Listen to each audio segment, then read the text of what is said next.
Bill, Hari, what an absolute pleasure to have you on the show today.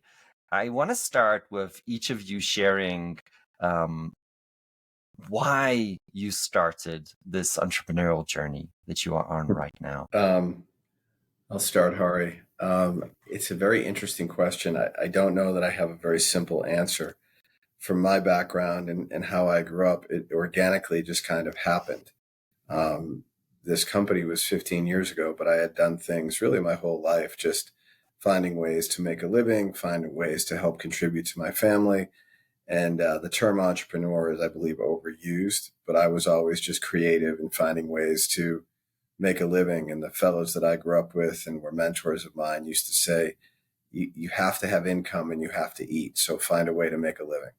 And that was really the genesis of this journey. And it's just evolved, I guess, to where I am today in over 57 years. In my case, I would say I'm an accidental entrepreneur. I'm fundamentally a researcher and a teacher, and ended up working on problems and gravitating toward problems in research that are driven by application and driven by how to make people's lives better, and also very gravitating towards problems that are just really interesting. And intellectual curiosity is something that I feel I have and I really value in all my colleagues and people I work with. So this particular company came about because of some early research that I had led at MIT together with my colleague Sam Madden, who's our co-founder, and some of our students. And then I met Bill 15 years ago, and we hit it off. So that's really how this came about. But it wasn't a set goal for me in my life to become an entrepreneur. It's quite accidental. Tell us about your research. Tell us about the problem. Yeah, so I work in the area of network computer systems, and broadly speaking, it's had many different themes, but it's driven by this idea of creating societies that are safer and more resilient than before. And the internet, my career started with the internet, the web, the growth of the web in the mid 90s, early 90s to mid 90s. And early on, my research was in enabling wireless networking. And this was at a time when laptops were just coming around. There was no Wi-Fi, there were no smartphones. And so there was no cellular network stuff. And the early research I did had a lot of impact on those technologies. And then I studied at Berkeley, and then I came to MIT as a professor in 1998. And at that time, observed that the convergence of computing, communication, especially wireless, and sensing was starting to happen. You could create these devices in really small form factors, and today they're everywhere, right? It's smartphones and Internet of Things devices and so on. But if you think back 25 years ago, this was not the case. But I created a set of projects that could that asked the question, if you had these, what could you do with it? And also looking at it in terms of various applications and things like transportation and mobility to ask what technologies do we need to create. So that's really where it came about. And today, and certainly over the last decade, it really is centered around communication, networking, sensing, and perception. When you take devices that are capable of those things, connect them to services running on edge devices or in the cloud over a variety of networking technologies. What can you do with sensor data? And in the context of our company, what can you do in the context of changing how mobility works both now and the future? Okay, let's dive into that. It's incredible. I mean, over the last 50 years, computers have gone through, the size of an entire room to something that can be on your arm like a watch. And the surprising thing is that arm, that watch, is stronger computing power than what that room could do 20, 30 years ago. So it's been an incredible progress of computing. This concept of sensors that are now everywhere just opens up so many opportunities. What is the problem that you guys have focused on? Yeah, you're right. The ability to have sensors and manufacture those sensors and put them in consumer devices has just been game changing. And we focus on the problem of safety, particularly safe and sustainable mobility. Our mission is to make driving safe and sustainable all around the world. And we do that by gathering data with the user's consent from the sensors on a variety of their devices, whether it be their phones or IoT devices that they deploy, that they use, all with the intent of providing them feedback and incentives to make them better drivers and safer drivers. The technology is fascinating because these sensor data, like accelerometer data, gyroscope data, velocity, position, etc., is extremely noisy and prone to errors. So we take that data and using a variety of algorithms rooted in signal processing and machine learning, take that mobile sensor data and convert them into actionable insights that help us understand and help our customers understand how well somebody's driving or how badly they're driving, give them a score, to assess risk, to provide incentives in the form of coaching and feedback, both real time and non real time, to improve their driving, to make them better drive and lower crash rates on our roads. And third, if they were so unfortunate as to be in a crash, to use the same sensing technologies to identify, detect crashes in real time at all levels of severity, from the most severe life-threatening situations all the way to the fender benders, and determine the action, whether it be sending emergency or towing or just a call, and then using that data to insurance claims to get them back onto the road quicker. So being able to complete that entire life cycle in the context of mobility, working with insurance companies and rideshare companies such as Uber or the public sector and government agencies or car makers, to really make mobility safer. And this is really interesting because a lot of the reason why mobility has become less safe, despite vehicles becoming safer and safer and more laden with technology, is because of the smartphone or distraction. I call these weapons of mass distraction. I But love we're that. using, with these weapons of mass distraction, but we're using sensors on these devices and the engagement methods provided by these devices to make driving safer. So, for example, our partner Discovery in South Africa, using our technologies, has shown we can work with them. We've shown 24% lower crash rates compared to the general population when you tie it all together. So we're providing a win for the individual, improving their safety, a win for society, lowering crash rates, a win for our partners in insurance and broadly in mobility. And I think it's really creating a wonderful virtuous cycle where we can benefit everyone in a winning proposition. So that number, 24% less car accidents, is an incredible number and hugely surprising, might I say. What is contributing to that? Why is an app on a phone where you're not even supposed to be on your phone, how is that reducing car accidents? Yeah, I mean, people should not use apps while driving. And these apps don't involve the user while they're driving. I mean, they're gathering data in the background, either through the phone or through IoT devices. We have a drivable tag device that's a small 2-inch by 2-inch device attached to the windshield. We've shipped over 40 million of these devices. And in fact, over the last few years of our company, we've protected over 40 million users with a variety of technologies. So the reason why this works is because on the face of it, most people actually believe they're very good drivers, even when they're not. And what has happened here is by providing the right type of feedback and combining it with the right type of incentives, for example, economic incentives like insurance discounts, which many insurers, partners of ours in the US and abroad offer, or providing rewards for safe driving or other types of incentives, or providing family safety modules so the entire family can be kept safe, providing crash detection and roadside assistance services, as well as real-time coaching in many cases where people are in real time when they do something bad, or something, I shouldn't say bad, but something that might be risky, being informed of that. All of these combined together are able in the kind of in really good programs to achieve significant improvements in crash rates. It's fundamentally because safe drivers are made, not born. I think almost anyone with the right incentives and feedback can be a safe driver. That is a lot to unpack. So let's break this down slowly. If I am an inherently safer driver and I have a way to showcase that through the data that's being collected by the app, I can actually get a discount from the insurance company. Is that correct? That's exactly right. And these discounts today are quite substantial. For example, Progressive Insurance, State Farm, all these companies that are partners of ours, they have significant discounts that could be, north of 40% in some cases for the best drivers. In fact, even higher, I think. And they also provide a participation discount for just joining the program in the beginning. And then upon renewal, you get those significant discounts. And given the inflationary environment we're in, and because vehicles are laden with so much technology, now it's the point where even fender benders or relatively minor crashes involve actually quite large sums of money to repair.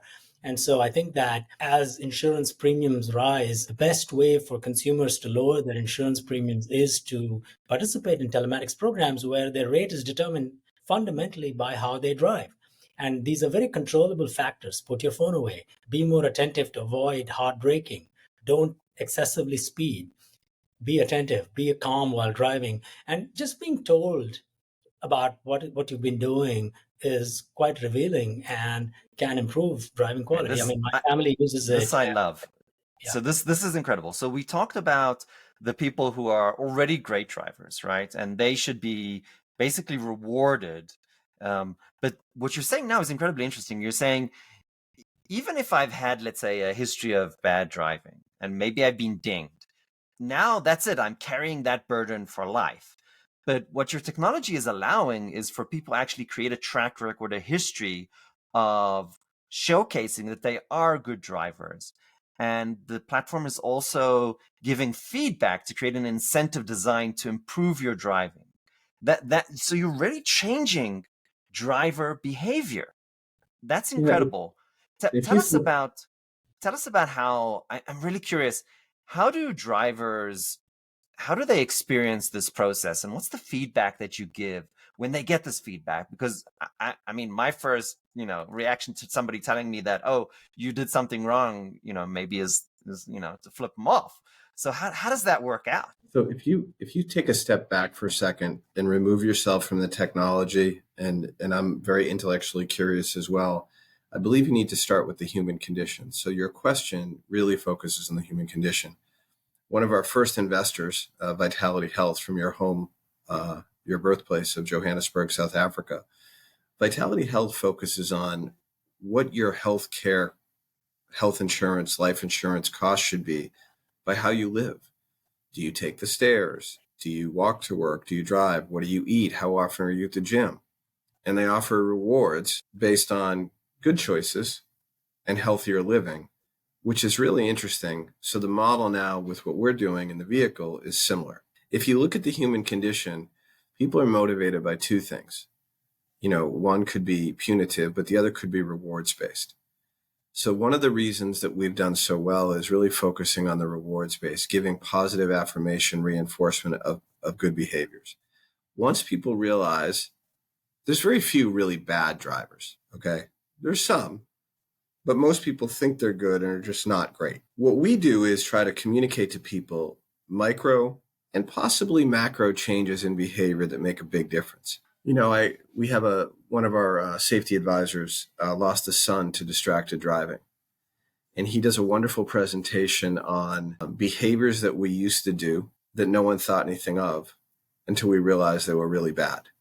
Smoking on an airplane could be considered one. Smoking or drinking while pregnant could be considered one. Drinking and driving certainly could be considered one. But what if you took that further and you looked at being fatigued behind the wheel, slow reaction time, what time of night, what time of day is bad for you to drive? You look at these aura rings and the feedback loop that we're getting there. All of these things are interconnected and are going to be helping to have a better, more sustainable society. So our technology is brilliant, but without educating the human condition on how to improve, it's just really good technology. We believe we can change the world and save lives while we're offering people rewards. Safer driving discounts are beneficial to the consumer, beneficial to the society, beneficial to the insurance company, beneficial to all involved, similar to not smoking on an airplane. Hari, anything else you'd like to add on that? No, that was great. Thank you. The car industry is developing, even though I would argue to a certain degree, it's been dormant for the last 20 years. Over the last, let's say 3, 4, 5 years, the technology in cars has been accelerating. maybe due to Tesla and other manufacturers, are we going to see a time that these technologies are just going to be part of the car? And well, what does that mean for you guys? Yeah, so at the risk of telling you some statistics that changes the question, Hari, why don't you take this and I'll fill in after. Yeah, it's a good question. It depends on the time scale. So let me just lay it out. So since 2017 in particular, there has been a tremendous amount of new technology with semi-assisted driving and all sorts of warnings and interventions and even takeovers of the driving. But what's been very, very interesting is that over that same time frame, crash rates have actually gone up, not only in aggregate, but also per mile. So I call this the vehicle paradox. We put in more and more and more technology, and I think a lot of it is very good, but it's become the data has not kept up in terms of the reduction in crashes. And there's a few different reasons for it. One of the reasons is, in fact, that these are not complete replacements for humans. They sometimes take over from the humans. The human is still heavily required to be involved. So that's why I said it's the nature of time scale. Now, 20 years from now, we're going to certainly have in some parts of the world a significant, real, true autonomous driving. And in that world, crashes won't be eliminated, unlike what some people believe. They will take on a different form. However, that world will still be hybrid, involving a combination of vehicles and human drivers. The other part of the equation that's pretty important to understand is that worldwide, about half of the people seriously injured and killed in crashes are outside of the car. They're not in the car. So these cars might have made people in the car, may have made some of them safer, and probably have, but I don't know that they've done the same for people outside. And we need to take a more holistic view at the question. What it means for us is that I actually think that as there's more technology in these vehicles, the ability to determine the safety of a vehicle will fundamentally be based on telematics, based on understanding the quality of sensors, the quality of the AI algorithms, and the quality of the software itself. So today we're using this to measure human drivers and improve human drivers. In 15, 20 years, we'll be using it for that, but also to measure computer drivers and to use the same algorithms to improve those drivers. Ari, Go ahead. if I could touch on that a little bit. So think for a second the average life cycle of a vehicle today. If a new car came off the lot today, what would the average life cycle of that car be? Do you have any idea? I would guess less than 20 years. It's about 12 years. 12 years on average, but there's a tail. But then those cars are typically sent to places like Eastern Europe, Southeast Asia, parts of the Middle East, Latin and South America. So these vehicles are not, quote unquote, intelligent every day. It's not they're either autonomous or something else. There's varying degrees of that. What we're doing at CMT is connecting the unconnected, and we're agnostic to the data source. For instance, whether it's a phone, a purpose-built IoT device that connects to the car, which connects the unconnected, whether it's information from the technology that's in the vehicle, we've created a platform called the Fusion platform. So we're agnostic to the data source of where we bring that in and what is ingested. But then the output of that needs to be harmonized for the end customer. No, I don't mean the consumer, but perhaps there's a government that is building infrastructure, roadways, highways, bridges to be ready for autonomous driving. Perhaps there's an insurance company that wants to know what's happening in a particular city based on weather patterns or time of day. Perhaps it's a car maker that wants to fuse the data between their brand new intelligent vehicle 10 years from now with other vehicles in their fleet. So we are and believe strongly, whether it's autonomous, semi-autonomous, intelligent, traditional, we are purpose-built to help solve all of those data problems, because it's not just collecting the amount of data. We've got petabytes upon petabytes upon petabytes. It's really harmonizing that data for the use case on the other side. Bill, this is such and Hari, this is such a wonderful mission. I don't think we get to work in companies that actually save lives So having the opportunity to bring a product like that to the community is absolutely wonderful. So I appreciate the work that you're both doing. I want to ask you both a difficult question. What would you tell 20-year-old Bill or 20-year-old Hari? Bill, go ahead first. So Hari and I, this is a deeply personal question for me, Ari. So I might take you out in an area you haven't contemplated when asking that question. So 20-year-old Bill grew up in Boston. 20-year-old Bill was homeless at 17. 20-year-old Bill knew that MIT existed from where he grew up right around the corner, but because they had really nice fraternities and they had parties on the river. 20-year-old Bill would never consider that he would become a brother with a much younger man from India who grew up with parents who worked for the equivalent of NASA and were academics and brilliant. And so it would have been hard, but looking back, I would hope that 20-year-old Bill would be like, hey, that guy's really smart and really cool and a really good human being, and we should try to do something together. On paper, we have very different backgrounds, but our core, intellectual curiosity, compassion, wanting to leave the world better than we found it, is actually almost from birth. I feel like we're the same. The irony is what's happening in our world today, and I'm not going to go political. I'm going to be very gentle here, but what's happening in our world today is so divisive. And we both believe that doing good matters, and you can do a really good job and still have a highly profitable business. I'll pause there. I love that. I'll share before inviting Hari to share his story. Managing the Siemens consulting business, I got to travel all over the world. And I met a gentleman basically living in the middle of the Amazonas forest. It's a place called Manaus in Brazil. And I felt such a brotherly connection to this gentleman more than anybody else that was, my neighbor or my school, friend from school. And that really shocked me because it showed me that really people are people wherever you go. And it really doesn't matter where you were born or the color of your skin or your religion. There are things that fundamentally bring us together as human beings. So I tremendously appreciate your comment, Bill. Thank you.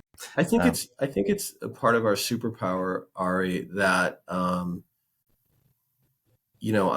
big on. Hari and I are big on diversity of background, diversity of thought, diversity of life, diversity of experience, diversity of education, diversity of country of origin. I mean, I'm talking true diversity of all of these things. And if you humble yourself to listen to it, you can actually learn a lot.